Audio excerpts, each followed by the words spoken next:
Começou? Uhum. Boa tarde. Nós somos estudantes do Instituto Federal de Educação, Ciência e Tecnologia de São Paulo. Estamos aqui para fazer análise experimental de um movimento harmônico simples em um sistema massa-mola. Isso corresponde ao curso de Engenharia Mecânica do segundo semestre com o professor... volta, professor, por favor. Com o professor Carlos Rocha, da disciplina M2F2. Vai no próximo, por favor. Os participantes aqui são Daniele Pereira de Almeida, Christian Edson Condori, Fernando Afonso Pereira e Henrique Eduardo de Santos Souza, que sou eu. Nós somos o grupo 7. Boa noite, meu nome é Daniele Pereira de Almeida e eu vou falar o resumo com o objetivo. Movimento realizado por um corpo quando ele oscila periodicamente em torno de uma posição de equilíbrio de uma trajetória linear e na física, o movimento harmônico é simples, é uma trajetória que ocorre na oscilação em torno de uma posição de equilíbrio. Nesse tipo particular de movimento, existe uma força que direciona o corpo a um ponto de equilíbrio e a sua intensidade é proporcional à distância alcançada quando o objeto se afasta do referencial. Boa noite, meu nome é Christian Edson. Eu vou dizer a introdução teórica. Então, o movimento harmônico simples é um movimento periódico que acontece exclusivamente em sistemas conservativos, aqueles em que há ação de forças dissipativas.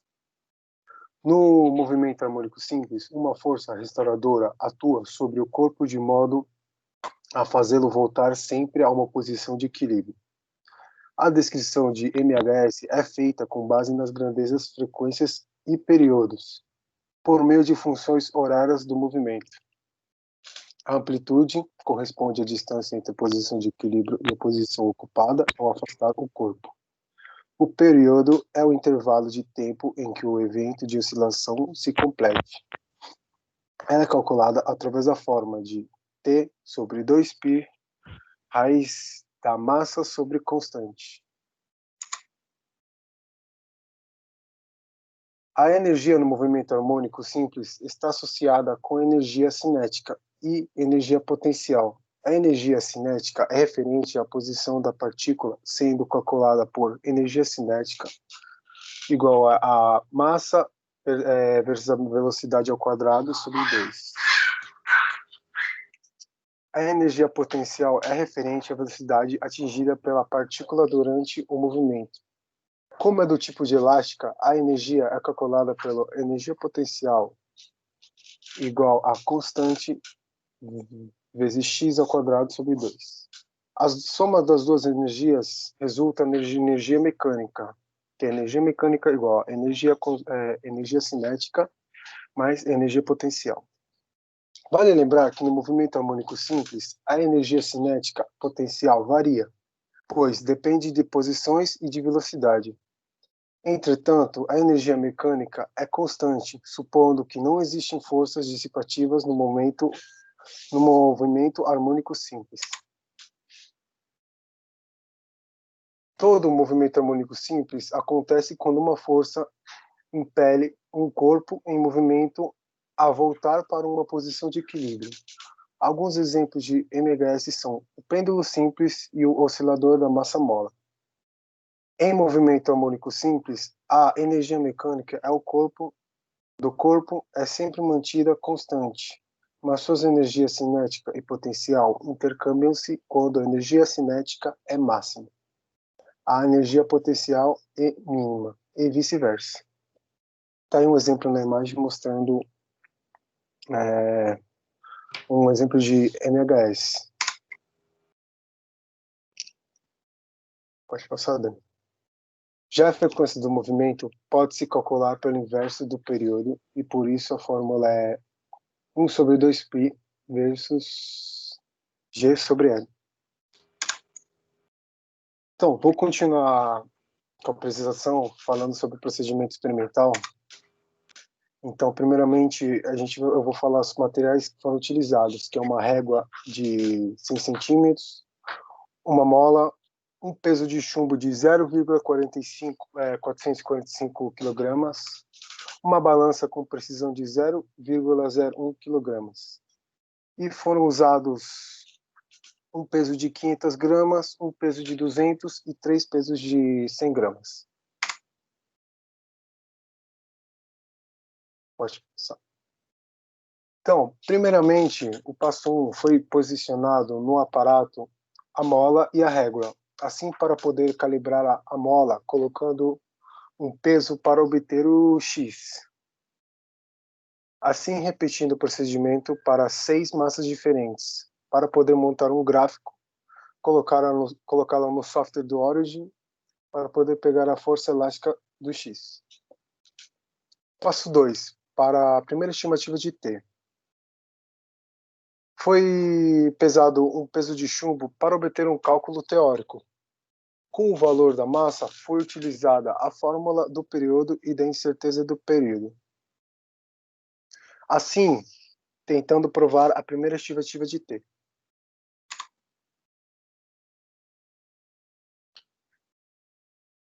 Já no passo 3, fazendo a segunda estimativa de T, utilizando a mesma massa do passo 2, pode-se assim obter o período de 10 oscilações repetindo 5 vezes e calcular os 5 valores de T dividindo por 10. Depois foi feito a média e desvio padrão da segunda estimativa. No passo 4, que é a terceira estimativa de T, com o peso de chumbo na mola, foi filmado 20 segundos de MHS, assim podendo colocar a filmagem no software track para obter a tabela de posições pelo tempo e assim colocá-la no Origin, para obter o gráfico para depois ajustá-la pela função. Para obter o W e assim calcular a incerteza de T, foi usada a fórmula. Enfim, podemos comparar e discutir as 3 estimativas obtidas. Boa noite, meu nome é Fernando Afonso e vou falar dos dados obtidos. No passo 1, foi feita a calibração da mola utilizando 6 pesos de massas diferentes que a esticam. O comprimento final menos o comprimento inicial será o nosso X, que terá comprimentos diferentes em função desses 6 pesos de calibração. A força elástica que atua na mola em repouso será igual à força-peso, portanto, conseguimos encontrar até mesmo o valor da constante elástica dividindo a força por x. Aplicando o ajuste linear pelo software Origin, obtemos a reta do gráfico da força elástica por x. O coeficiente angular dessa reta será a constante k. No passo 2, calculamos o período utilizando o valor da constante k e seu respectivo erro, e a massa do peso de chumbo de 445 gramas. Considerando que o período é de 2π vezes a raiz da massa pela constante k, conseguimos nossa primeira estimativa do período T1, com a propagação do erro. No passo 3, calculamos o período de 10 oscilações 5 vezes medindo o tempo levado para a mola oscilar. Encontramos a média e o desvio padrão com esses 5 resultados, conseguindo obter a nossa segunda estimativa T2 do período com erro. No passo 4, utilizando a propagação, o programa Tracker, obtemos os valores de x durante 20 segundos de filmagem do experimento. Colocando esses dados no Origin, obtemos o gráfico de x pelo tempo, ajustando o gráfico pela função na tela. Assim, encontramos o possível valor de W, que é o P3, para a nossa terceira estimativa T3 do período com o seu respectivo erro. Isso é claro considerando que o período vai ser 2π dividido pelo ômega. E agora, análise e conclusões. Bom, a nossa discussão vai girar principalmente em torno do período experimental, do período teórico e também das oscilações. Discorrendo principalmente sobre os períodos, vou falar primeiro sobre o período teórico, quer dizer, sobre o período experimental. O período experimental foi medido de duas maneiras diferentes, o que nos permite avaliar a confiabilidade desse resultado, que acaba por tornar o experimento um pouco mais preciso. Nós concluímos que o período experimental obteve uma boa precisão e acurácia devido à tomada de várias oscilações para a medição desse período. Quando você mede, por exemplo, uma única oscilação, isso acaba por trazer em si uma incerteza muito grande. Mas quando você mede, por exemplo, 10 oscilações, 15 oscilações, essa pequena incerteza acaba sendo diluída entre essas oscilações, o que traz uma maior coerência para o resultado. E medindo de duas maneiras diferentes nos possibilitou obter um resultado bem preciso e bem confiável. Quanto ao período teórico, ele também pode ser precisado ele também pode ser medido com uma boa precisão. E a precisão do período experimental e teórico nós achamos que vem das seguintes fontes. O período experimental, como já falei, dá a tomada de várias oscilações, o que acaba trazendo uma boa confiabilidade. E o período teórico, nós achamos que ele foi bem preciso devido à precisão da balança, porque quando você tem uma certeza muito boa sobre a massa, isso acaba por tornar o resultado do período mais coerente, porque ele leva em consideração a massa, e também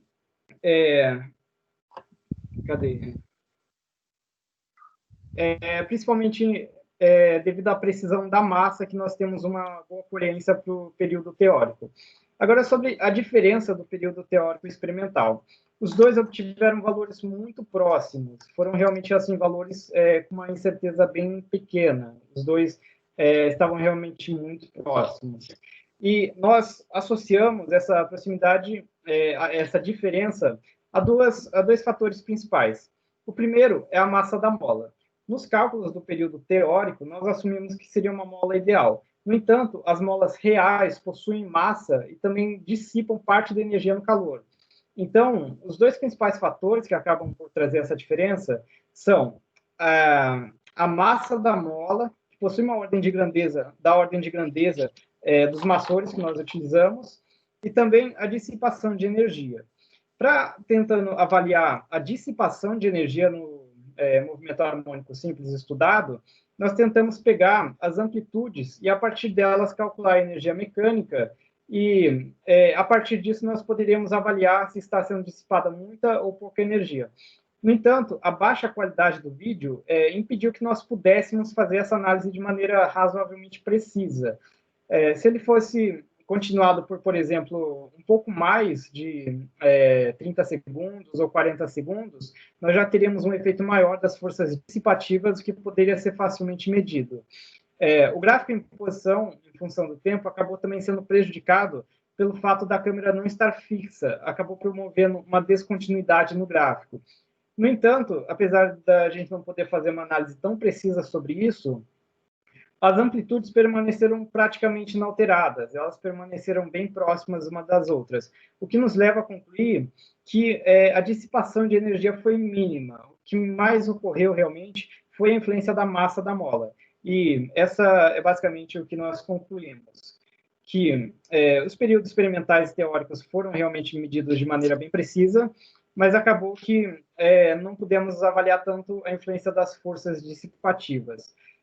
No entanto, a proximidade do período experimental e teórico é algo realmente promissor, porque se trata de um experimento extremamente simples e de fácil reprodução. São duas virtudes muito importantes para o desenvolvimento científico e também para o desenvolvimento da ciência e da reprodução desse tipo de experimento.